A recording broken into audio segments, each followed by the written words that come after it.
The Super Bowl 2025 has been and gone, and boy oh boy was it an exciting one. You had Tom Cruise jumping out of planes, you had Stitch running across the field, and you had the Thunderbolts getting into action against the first appearance of the Void. I am of course not talking about the actual sports competition itself. Who knows how that even works? I certainly don't. I mean, a lot of Americans do. But I am, in fact, talking about the Super Bowl halftime break, during which a whole bunch of trailers and teasers were unveiled, once again for the cinematic year that is ahead of us. So, in this podcast, we're going to be breaking down all the teasers and trailers that were revealed during the Super Bowl 2025 halftime break. So we're going to kick things off at what is at the bottom of the list I'm currently using. This is, for anyone who's interested, the Forbes Super Bowl 2025. See all of the big games movie trailers here. Article by Tim Lammers. So at the bottom of that list we have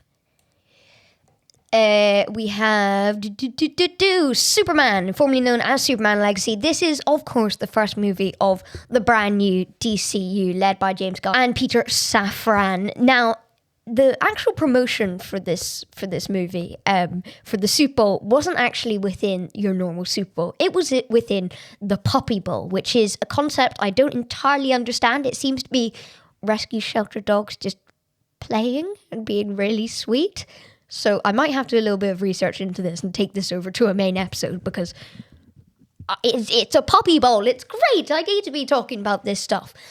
So James Gunn appeared with his own dog, Ozu, it's well known, and he said even in the trailer, that Ozu is sort of inspiration for crypto, and particularly sort of the change of breed of crypto within Superman Legacy. So he made an appearance with Ozu to talk about basically the importance of adopting rescue shelter dogs and just do a bit of general promotion for the movie. This is definitely a really interesting approach. I had expected to be getting a second Superman trailer, or at least something a bit more than this, at the Super Bowl this year. However, the whole approach for a lot of big studios this time around seems to be really cautious as to what they actually show, to ensure that they don't get overshadowed by other studios. Obviously, in the grand scheme of things, this is just a very small piece of promotion for the Superman movie, which I'm sure will ramp up as we get closer and closer to the movie's release. So not that much to be said about that. Up next, Smurfs. So when it comes to Smurfs, I have to admit that I have only watched the Super Bowl trailer. I didn't watch the original trailer, which came out just over 4 days ago now, which maybe I should have, but I watched the Super Bowl trailer first and considered watching the second trailer, but from what I saw, I don't really need to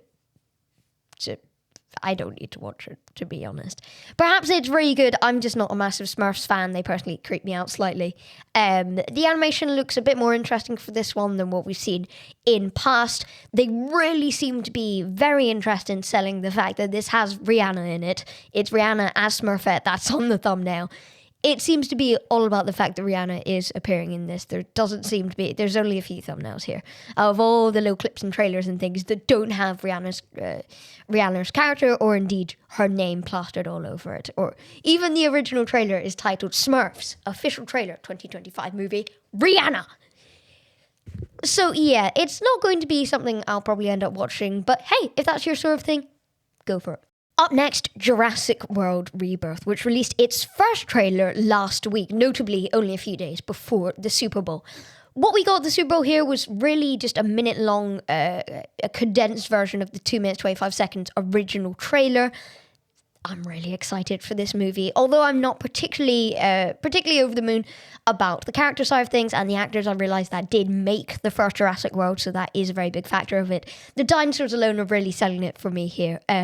Within this Super Bowl trailer, we only really got a few more seconds of original footage from what I can tell. It's not revealing anything massive, but it's just the intent of this, from at least my understanding, would be to sell this to an audience that maybe didn't see the first trailer, just really promote it further as you would expect them to do. Although it did well, that thing got views. Interestingly for this, they've focused mainly on the actor side of things. A lot of Scarlett Johansson, Jonathan Bailey, Mahershala Ali, a lot of big names that they seem to really be relying on here for the Super Bowl trailer. And a lot of people are clearly seeing it. It's made its way onto number 14 on trending on YouTube, this Super Bowl version of the trailer. And I don't know. I would personally like for them to have shown us a little bit more of the dinosaur side of thing, but there were plenty of dinosaurs within that original trailer. So I think that's just a great way of, as I mentioned, expanding the reach of this movie even further. Now, I want to quickly make a note, actually. I was about to move on to the next topic, but I've just seen here a brand new article from The Direct titled, "Is Jurassic World Rebirth rated R?" Here's the expected movie rating and reasoning. And this has basically just become from...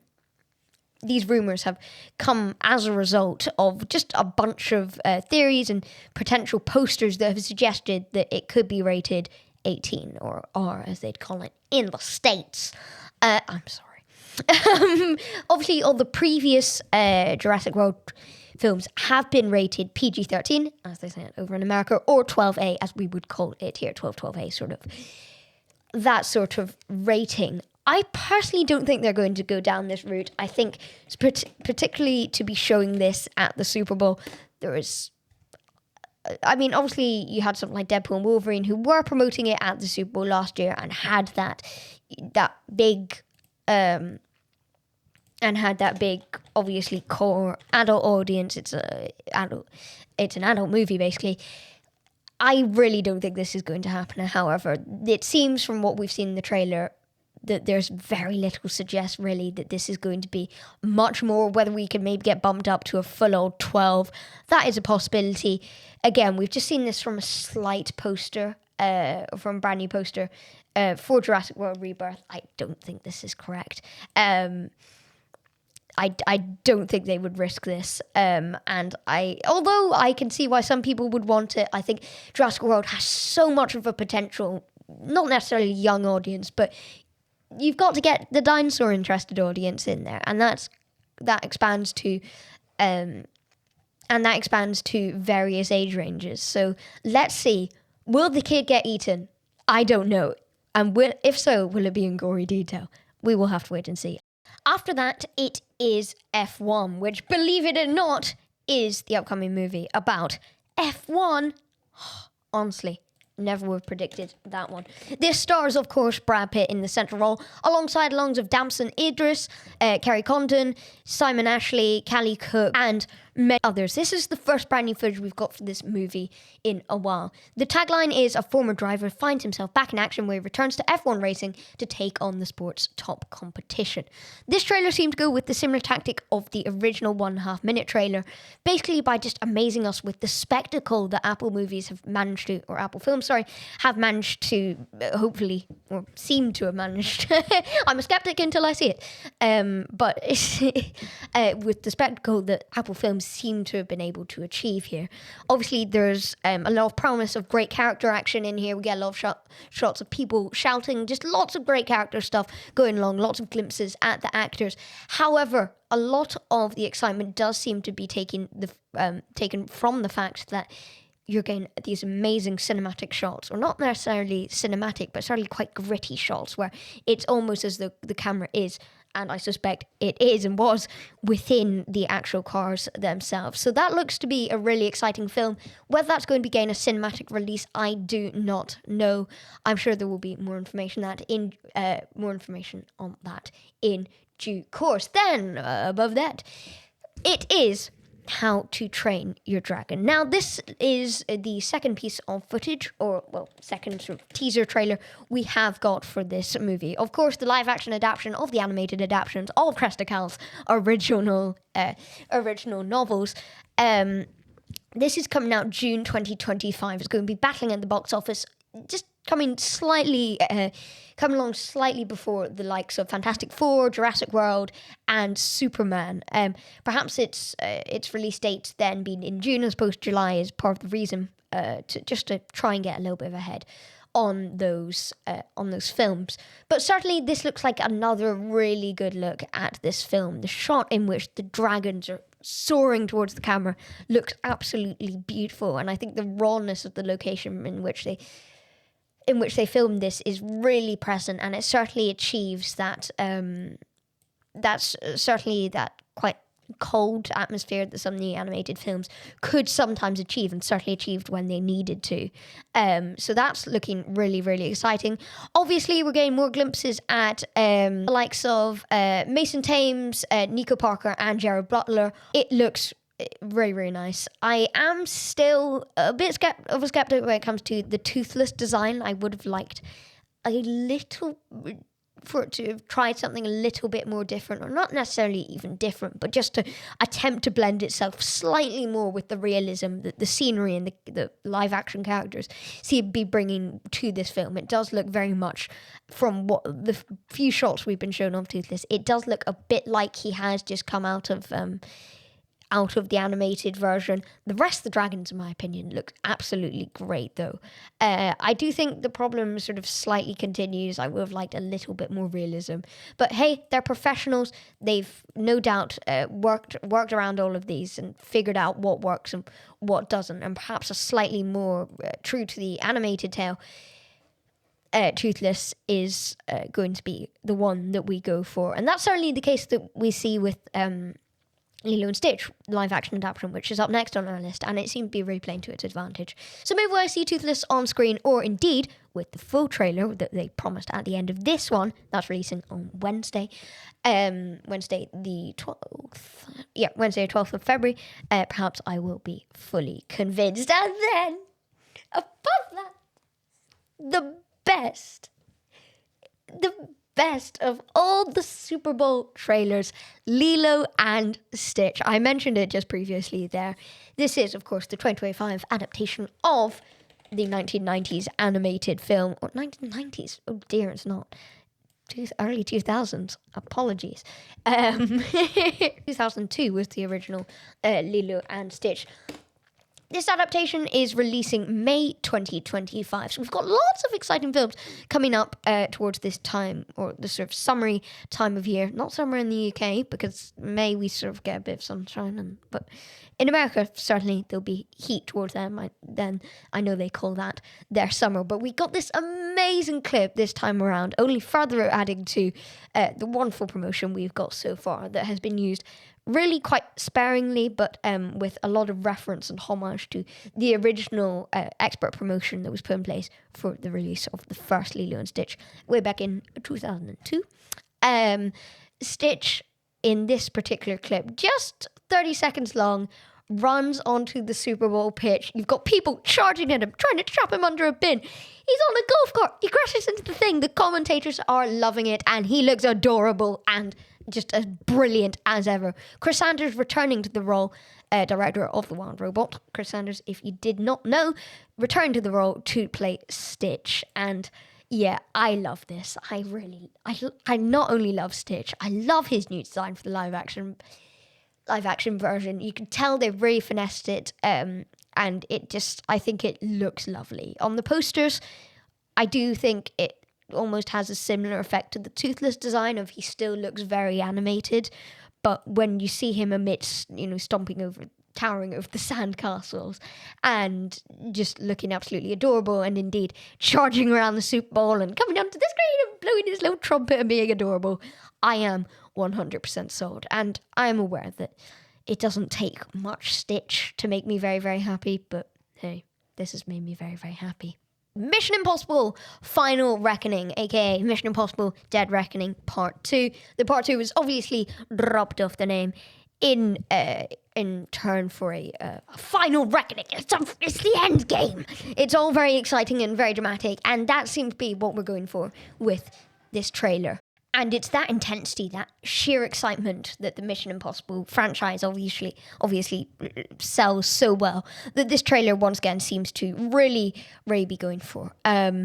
It's a lot of clips of previous Mission Impossible movies, obviously a lot of Tom Cruise doing very, very cool stuff, and a bit of footage from the previous Final Reckoning trailer. So not much to comment on there, but we move onwards and upwards away from Tom Cruise and onto a multitude of other stars. Thunderbolts, Asterix. This is, of course, Marvel's second movie releasing this year. It's coming out in May and is set to center around an eclectic group of Marvel sort of, I guess you could call them anti-heroes.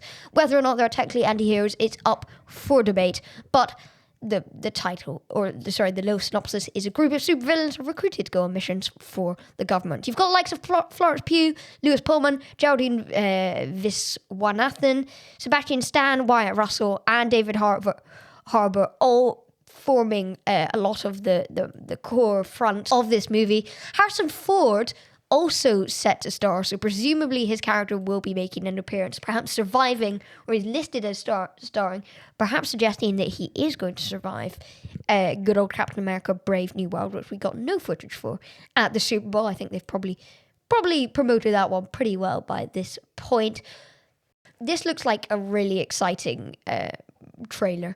I've only watched it once. I have to admit, I probably will have to go back at some stage and give it a little look. People are spotting close-up looks of Sentry, who I thought we would have got a bit more of a better look at this time round. Looks like they're going to be either saving him closer to release or indeed at release. He's not going to be somebody you see the full extent of until the film actually releases. People are talking a lot on Reddit about Sentry's powers and the Void, which is his power, and basically they're saying about how it's a very clever way of avoiding the R rating while also committing mass murder, and it's very Thanos snap in a sense. People are comparing it to the Thanos snap on a smaller scale, with this power of the Void being able to just sort of dust people out of existence and just sucking people into the ground.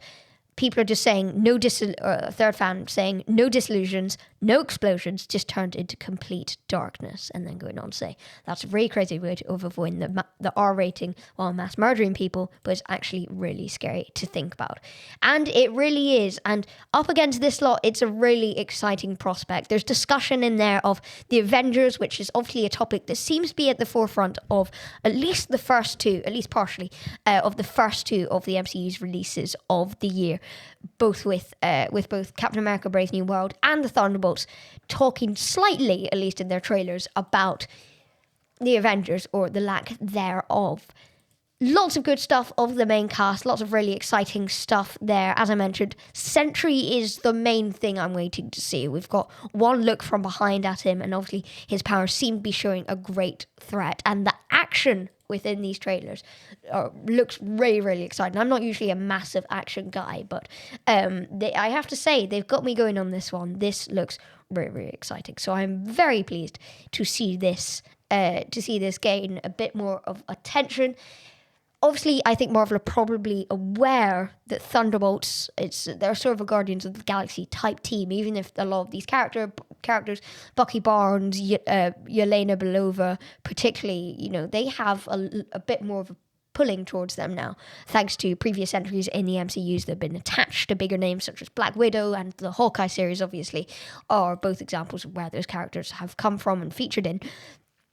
And Bucky Barnes as well is obviously a really big one. The Thunderbolts as a movie title still isn't suggestive of, a lot of other big names within the MCU. So I think getting this to a bigger stage is a really good move. Certainly this was the big trailer of the Super Bowl. Not quite on the scale that Deadpool and Wolverine was last year. There wasn't quite that excitement, but we've seen previous footage for Thunderbolts. This is really our third trailer at this point. So I do hope they hold back on giving us an excess amount of footage. I think they're doing a really good job, actually, of still keeping things to be quite nicely hidden for the eventual release. Well, obviously, we've got Sentry coming along and just loads of other good stuff. So I'm glad they're keeping an air of intrigue. Furthermore, I do think we need to address the fact that this film is still titled Thunderbolts Asterix. I maintain the theory that this is going to be changed like that to from the title of Thunderbolts to Dark Avengers. Obviously, those titles are fairly interchangeable within the comics. Furthermore, this would make some sense in that Captain America, big recognizable name, even if it's not Steve Rogers, which they very openly admitted, and I think they've really tackled very well. We know that this isn't Captain America, but it's still very much a Captain America movie. You've got that big name. I think there's a lot more sort of public understanding, perhaps, when it comes to Captain America Brave New World. So surely you'd put this in the primetime slot of May as opposed to mid-February, which, it's a bit of a nothing time of year in film, sort of. I think we've been quite lucky this year, and there's a good few exciting releases between Captain America and Dogman.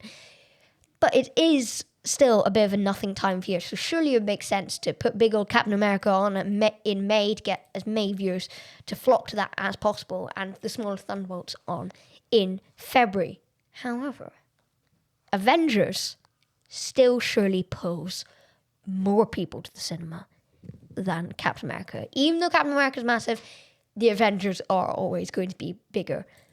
Avengers was one of the biggest, or remains one of the biggest movies of all time. Avengers Endgame, it was briefly the biggest movie of all time. It's hard to argue that the Avengers are at this point more well known than, that Captain America is at this point more well known than the Avengers themselves. So, I really thought this was when they were going to make this change, announce that this is, yes, it's the Dark Avengers, and they've acknowledged very openly in these trailers that none of the members like the names. So perhaps the asterisk is just referring to the fact that by the end of the movie, they'll be calling themselves the Dark Avengers. We've got lots of nice clips of Avengers Tower, which is obviously really exciting stuff. Just, again, part of acknowledging so many years down the line, or what certainly feels like so many years down the line, that there's no Avengers at the moment, and we sort of need an Avengers at the moment. That would be nice, please.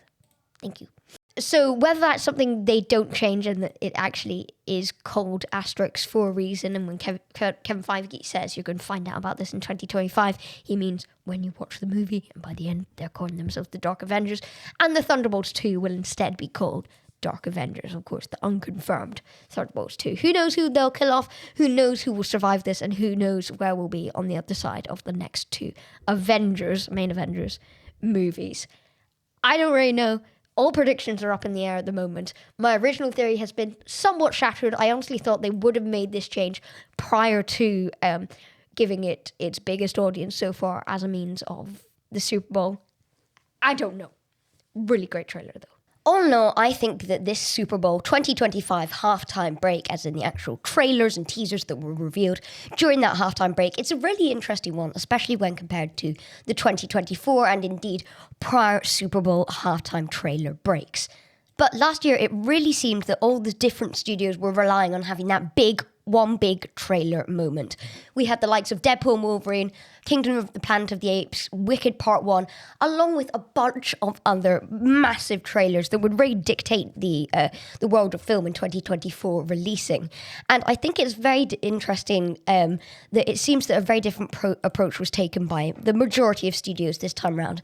This year we only really had one major trailer, that being Thunderbolts from Marvel Studios. And to be honest, I don't really think Marvel Studios need be wearing at the Super Bowl. It would have to take something pretty major, in my opinion, to knock them off that top pedestal. But even so, they revealed the Fantastic Four First Steps trailer, which seemed like an obvious Super Bowl drop. I was really relying on that one coming out there. That was dropped a week before the Super Bowl. We also had the likes of How to Train Your Dragon, Lilo and Stitch, and Mission Impossible Final Reckoning, all avoiding main big blockbuster trailers, instead just giving us little snapshot teasers.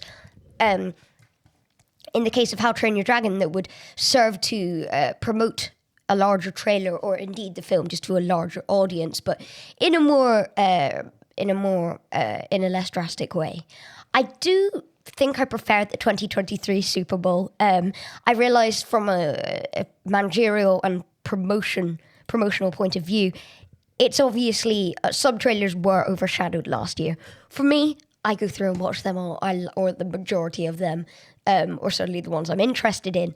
So I felt that, you had your Wicked, you had Deadpool movie, you had Kingdom of the Planet of the Apes, you had all these trailers, and they were all big takeaways for me, even if Deadpool and Wolverine was ultimately at the top of the pile. But I can nonetheless see that obviously some of these trailers were overshadowed. There wasn't quite as much hype surrounding Kingdom of the Planet of the Apes at the time as they maybe, from my point of view, as they maybe would have been hoping. Maybe they got enough. I don't know. I am not the manager of anywhere in the higher up rankings of the big studios. But yes, definitely a very, very interesting Super Bowl all round.